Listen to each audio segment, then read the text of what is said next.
Donc ce discours va porter sur les républiques bananières. Donc je vais commencer par vous donner quelques mots de vocabulaire, des noms propres. Je vais vous parler de termes de l'échange, notamment lorsqu'on parle de relations commerciales, bien sûr de républiques bananières. Je vais vous parler je vais mentionner la United Fruit Company, qui est l'ancêtre de Chiquita, l'entreprise qui vend les bananes. Je vais vous parler de. Je vais mentionner la mine de Potosi, qui se trouve en Bolivie aujourd'hui, je crois. Je vais mentionner. euh, je vais mentionner la théorie de la dépendance. C'est une théorie économique. Il y a deux monsieur, l'un qui s'appelle Raoul Prebisch,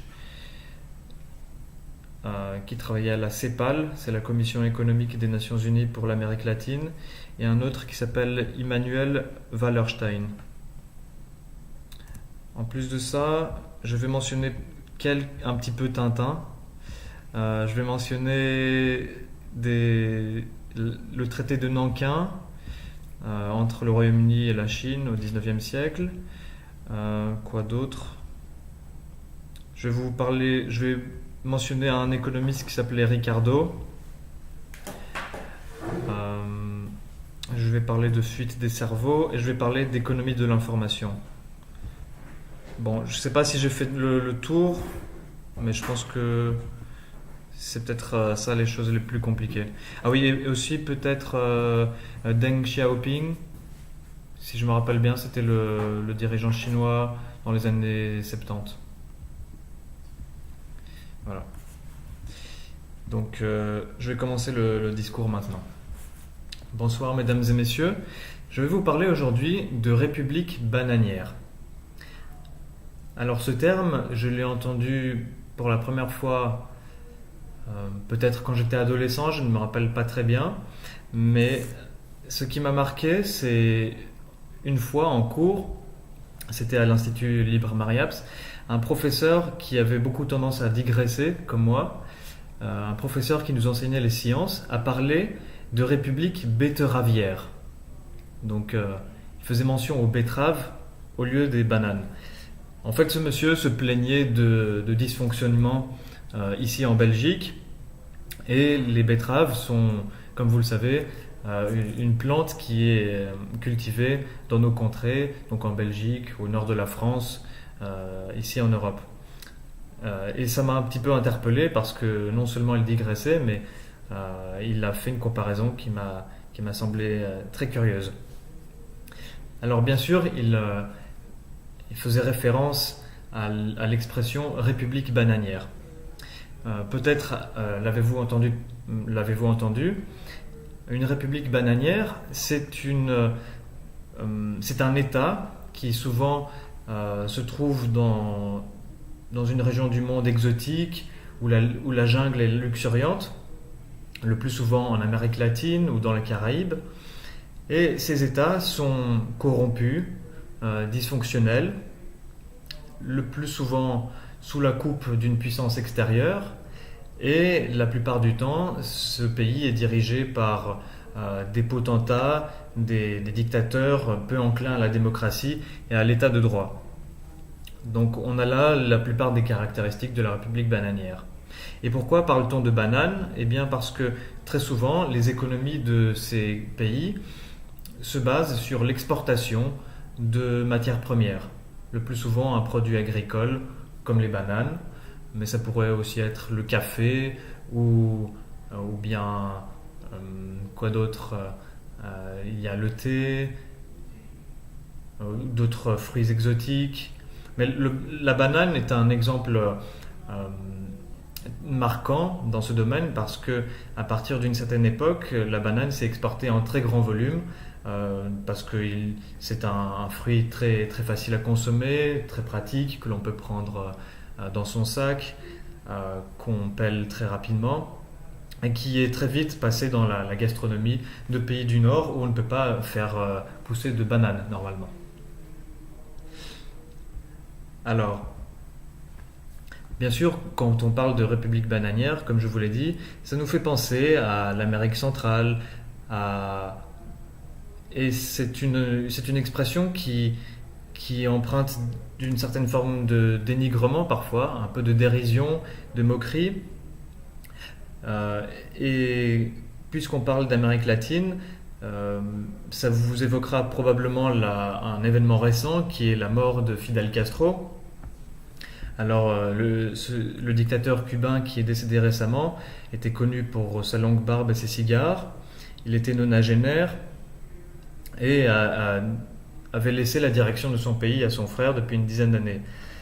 Alors, est-ce que Cuba était une république bananière?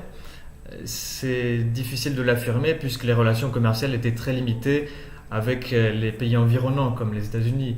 Il y avait jusqu'à un récent rapprochement un, un embargo économique sur Cuba. Donc ce n'était pas le meilleur exemple. Mais par contre, au début des années 90, Cuba a souffert d'une situation économique très difficile parce que l'Union soviétique, qui était son principal allié, venait de s'effondrer et beaucoup d'exportations de sucre ne pouvaient plus être écoulées sur le marché soviétique. Donc pendant un temps, l'économie cubaine en a souffert. Et on pourrait insinuer ou du moins envisager que Cuba était sous une influence prépondérante des soviétiques sur leur politique intérieure. Et d'ailleurs, dernièrement, on pourrait se demander si le rapprochement entre Cuba et les États-Unis n'est pas lié à l'effondrement de l'économie du Venezuela. Parce que depuis le début des années 2000, Hugo Chavez a été très proche de Cuba et assurait des importations de pétrole à bas prix. Or, depuis que le Venezuela va mal, Cuba s'est fort approché du grand ennemi traditionnel, les États-Unis. Donc depuis la fin de l'année 2014. Alors Cuba, ce n'est qu'un exemple. On pourrait bien sûr parler aussi du cas de la Colombie. La Colombie qui a aussi fait les lignes de la presse dernièrement, ou plutôt les titres de la presse, parce qu'un processus de paix est en cours là-bas. Un référendum un deuxième référendum est sur le point d'être fait, si je ne m'abuse, sous une deuxième forme, parce que la première proposition a été rejetée.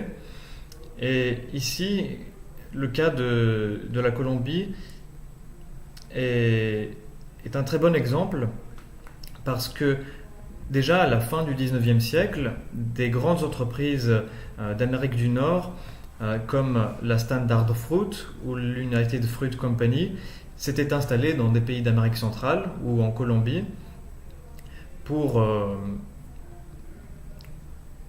exploiter les ressources naturelles, et cela avait donné à des situations critiques parce que déjà au début du XXe siècle, des syndicalistes ou des mouvements de travailleurs agricoles avaient été réprimés par des vigiles et par des institutions dans ces pays qui leur étaient très peu favorables, mais par contre très amicales envers l'entreprise United Fruit Company.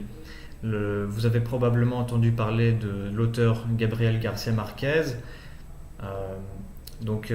qui est décédé il y a pas si longtemps. Donc Gabriel García Márquez a, dans un roman, parlé de cette époque. Or, il n'y a pas si longtemps, l'entreprise Chiquita, qui est l'héritière d'United Fruit Company, a été éclaboussée par un autre scandale. En effet, durant les années 90, elle aurait financé des groupes paramilitaires impliqués dans la dure guerre civile du pays. Elle les aurait payés pour tuer des syndicalistes et que leurs revendications ne soient vaines. Tout cela m'évoque un petit peu Tintin que je lisais dans ma jeunesse, puisque dans certains albums tels que L'Oreille cassée ou Tintin chez les Picaros, on évoque ce genre de république bananière où les coups d'État sont fréquents, où des groupes de guérilleros se font la guerre. Et ça peut évoquer certaines de ces situations dont je viens de vous parler. Une fois qu'on a évoqué la situation de ces pays, il est intéressant de se pencher sur le fonctionnement économique de ces républiques bananières.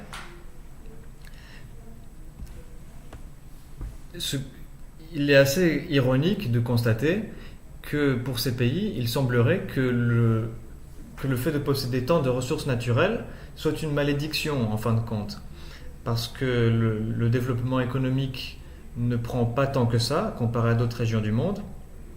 Or, on sait très bien que à la fois le sol pour les cultures est très bon, mais dans le sous-sol se trouve aussi énormément de matières précieuses, de métaux précieux, de minéraux.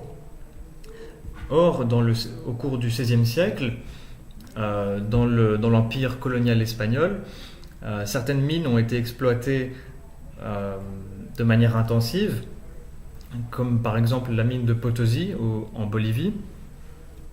Et le transfert de ces métaux précieux, or et argent, a été tel que, au bout du XVIe siècle, un phénomène d'inflation s'est produit dans l'empire espagnol, donc en Europe même.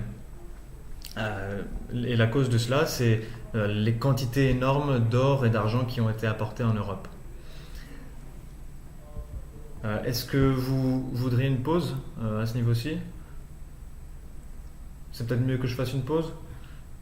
Ouais, on va faire une pause, hein.